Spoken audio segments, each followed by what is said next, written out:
Someone recently asked me how to find information about Brigid that wasn't Christianized. This requires a slightly complicated answer. First, every Irish mythological text was written down centuries after the Christianization of Ireland, and all of them were written down in monasteries. So this means that yes, they may be altered or even censored in some way. We can never be sure what lore has been lost before old texts were written down. We just have to accept that.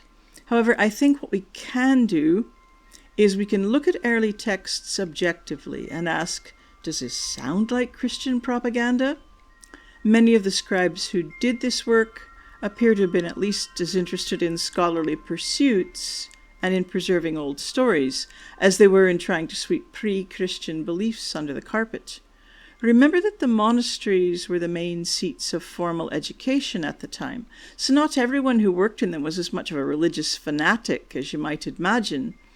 Monasteries also attracted people who loved books and who loved their native stories.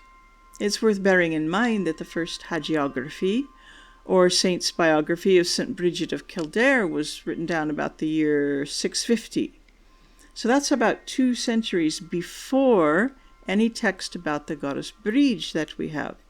Yet in spite of that, Christian scribes still wrote about the goddess Brigid and called her a goddess in later texts. So maybe we should give those scribes some credit for their open-mindedness and their genuine desire to preserve their own native lore. In the second part of this video, I'm going to show you those texts, and you can make up your own mind as to whether they're Christianized. If you like my videos, please share them, comment, or give them a thumbs up. There's more free content on my Patreon page and on my website. If you're feeling spontaneous, you could buy me a cuppa on Ko-fi right now. All the links are below this video. If you're interested in a wider look at Brigid and how the Irish goddess and the Irish saint might be connected, I've got a video about that, which also touches on British and continental goddesses with similar names.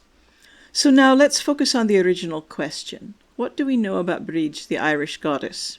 If there's any genuinely pre-Christian folklore about her still around, that is the kind of thing handed down by word of mouth, it would be impossible to prove that it was really 2,000 years old. So let's look at the earliest texts instead, which are still impressively old, and at least we can date them. As far as I know, there are really only 4 of these. The first one dates to the late 9th century. It's from a sort of early dictionary of Irish words known as Sanas Cormac, or Cormac's Glossary, which was composed by Cormac Macquillan. Cormac must have been quite a guy. He was both a king and the bishop of Cashel, as well as being a scholar. As a bishop, I think we can assume that Cormac was invested in Christianity, and yet he doesn't seem to blush at calling Brigid a goddess, or mentioning that the Dagda is her father. So let's have a look at an English translation of that. Brigid, that is a poet, daughter of the Dagda, so Brigid is the form Cormac uses. This is Brigid the female sage, or woman of wisdom, that is Brigid the goddess, whom poets adored because very great and very famous was her protecting care. It is therefore they call her goddess of poets by this name, whose sisters were Brigid the female physician, Brigid the female smith, whose name with all Irishmen a goddess was called Brigid. So I think what he means there is that the name Brigid is synonymous with the word goddess. And then he goes on to offer an etymology for her name, which the translator and many people I think agree is probably not correct. Another text that mentions Brigid is the Ca Tuired, or Second Battle of Tuired, the story of a mythological battle between the Tuired and the Fomorians. The only manuscript this story appears in is from the 16th century, but scholars believe that this version of the story is much older, based on the language that's used. Of course, it's really hard to date stories. Celtic-speaking people seem to have been especially good at preserving their lore without writing it down. All we can say is that it's much older than the 16th century book it was copied into. In this passage, Brigid, or Brig is the form used here, seems to be married to Breis. Of course, as daughter of the Dagda, Brigid is of the Tuired, but Breis is half Fomorian, half Tuired, and it's him who has stirred up this war in the first place. So it seems that Ruadan, their son, is fighting on his father's side. Brigid only appears briefly in this one short section of the story, where the Fomorians, who are the bad guys, send her son Ruadan to do a little spying on the Tuired weapon makers and healers. At this point, the Tuired are winning the battle because their weapon makers have a kind of assembly line for making and repairing weapons, and their physicians have a special well to dip wounded warriors in to heal them so that they can keep fighting. So this is the only passage that talks about Brigid.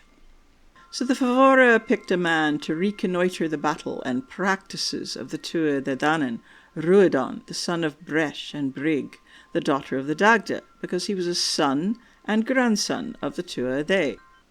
Then he described to the Fomora the work of the smith and the carpenter and the brazier and the 4 physicians who were around the well. They sent him back to kill one of the Aistana, Govnu. So Aistana is another word for the Tuired, or skilled people, and Govnu is the smith. He requested a spear point from him, that is, Ruadan requested it from Govnu, its rivets from the brazier, and its shaft from the carpenter, and everything was given to him as he asked. But after the spear had been given to him, Ruadan turned and wounded Govnu. He pulled out the spear, that is, Govnu pulled the spear out of himself, and hurled it to Ruadan so that it went through him, and he died in his father's presence in the Fomorian assembly. Brigid came and keened for her son. At first she shrieked, in the end she wept, and for the first time weeping and shrieking was heard in Ireland. Now she is the Brigid who invented a whistle for signalling at night. And that's the end of Brigid's story in this text. So Brigid is also mentioned once in the Dindshenchas. That's a collection of lore about place names, which dates to about the 11th century. The passage is talking about how Manannán mac Lir was killed in a battle, and how his death was avenged by Maige, one of the Dagda's grandsons, who is then killed in turn for taking that vengeance. As the grandson of the Dagda, Maige would be Brigid's nephew, and like the last passage we find her crying out in grief. 'Tis then that Brigid, poetess and druidess, Jochi Allacher's daughter, Jochi Allacher is another name for the Dagda, ordained wailing and keening for the dead and screaming at need and ... That little 2 before the ... leads to a footnote, which says that Whitley Stokes, the translator here, was unable to translate the end of the passage, which is only a matter of about a half-dozen words. Happily, knowledge in Old Irish has improved since Stokes' time, and Celtic scholar Sharon Pace MacLeod kindly had a look at the missing few words for me. So keening for the dead and screaming at need and similar things, like all good behaviors. If that doesn't immediately make sense, I think what this implies is that things like keening for the dead is seen as correct behavior. Finally, Brigid is mentioned in the Gabála, or the Book of Invasions, a text from the 12th century. Brigid, the poetess, daughter of the Dagda, it is she who had Fé and Men, the 2 royal oxen, of whom is Femen, that is, 2 oxen of Jill, of whom is Femen named. So these 2 oxen have a plain, a Femen, named after them.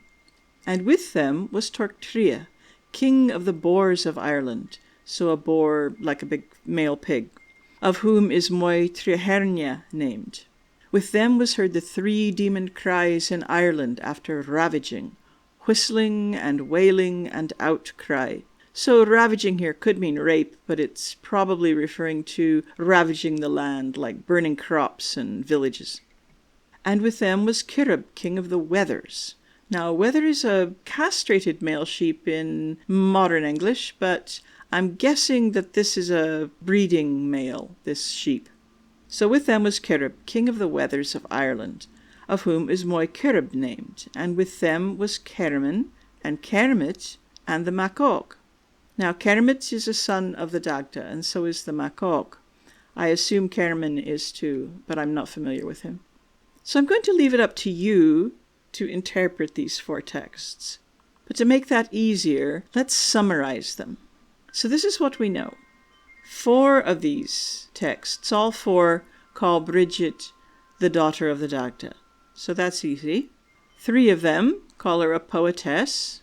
And 1, Cormac's Glossary, also says she's adored by poets, or kind of a goddess of poets. 3 also talk about this shrieking and wailing and keening and whistling. Each takes a slightly different angle on it. So in the Tuired, she's the first to weep and shriek and keen for her dead son Ruadan, but she's also the inventor of a whistle for signaling at night. Then the Dindshenchas talks about wailing and keening for the dead and screaming at need.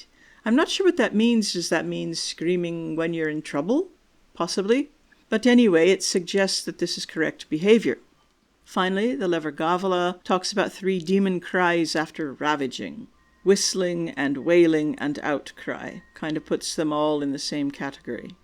Now, Cormac's Glossary talks about Brigid being a wise woman, whereas the Dindshenchas calls her a druidess, and these are kind of similar, if not exactly the same. Now we come to the things that are only mentioned in one of the 4 texts.